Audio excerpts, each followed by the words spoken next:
Hi friends, ఈరోజైతే మరొక కొత్తతో అయితే మేము ముందుకు వచ్చాను. ఈరోజు నాకు కోల్డ్ కావడంతో నా గొంతు కొద్దిగా సరిగ్గా బాగాలేదండి. వాయిస్ అయితే అర్థమైతే అందలేదో. సరే ఫ్రెండ్స్, చూసేయండి. నోటికి ఎంతో రుచికరమైన జ్వరం వచ్చినప్పుడు కానీ అలా చింతకాయ చట్నీ చేసుకుంటే చాలా బాగుంటుంది. ఈరోజైతే చింతకాయ చట్నీ అయితే మీకు చూపిస్తా. మీరు కూడా ట్రై చేయండి ఫ్రెండ్స్. సరే ఫ్రెండ్స్, ప్రాసెస్లోకి వెళ్ళిపోదాం. మరి టమోటా చింతపండు పచ్చడికి అయితే ముందుగా మనం బాండ్లీ అయితే పెట్టుకుందాం. కాస్త ఆయిల్ వేసుకుందాం ఫ్రెండ్స్. ఆయిల్ వేసుకొని ఎండుమిరపకాయలు అయితే వేసుకుందాం.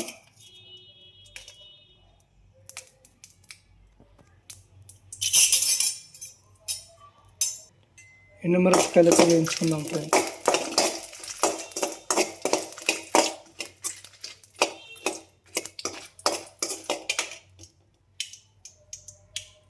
ఎండుమిరపకాయలు అయితే బాగా వేగిపోయినాయి, పక్కకు తీసి పెట్టుకుందాం.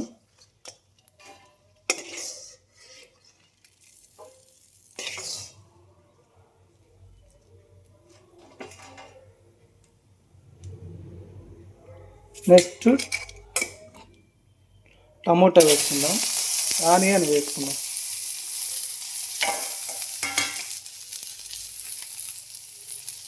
ఆనియన్ కొద్దిగా వేయించుకుందాం.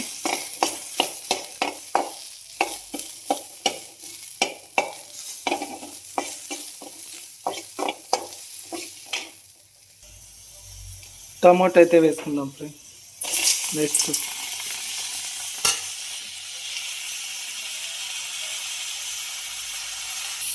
టమాటా అయితే బాగా వేగుతుంది.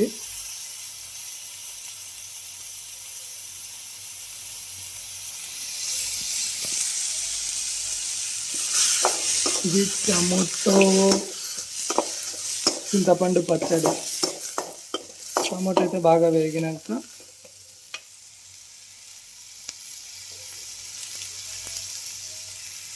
ఉన్న ఎండుమిరపకాయలు, టమాటో, ఆనియన్స్, కొత్తిమీర అండ్ కొద్దిగా సాల్ట్ వేసేసి మిక్సీ అయితే పట్టుకుందామండి. కొద్దిగా నానపెట్టిన చింతపండు కూడా వేసేద్దాం దాంట్లోకి. చింతపండు కూడా వేసేసా. ఇప్పుడు పోయి మిక్సీ పట్టేస్తాం. మిక్సీ అయితే పట్టేసా, చూడండి ఎంత బాగుందో. వీటికైతే ఇప్పుడు తిరువాత పెట్టేద్దాం.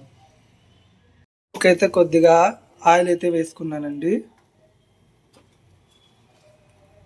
జీలకర్ర, ఆవాలు, ఆనియన్స్ అయితే వేసేద్దాం.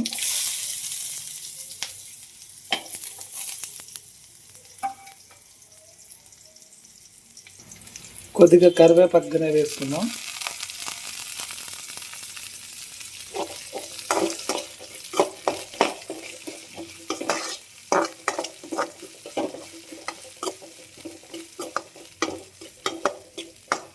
జీలకర్ర టమోటా మిక్సీ వేసుకున్నప్పుడు వేసుకున్న బాగా టేస్ట్ వస్తుందండి.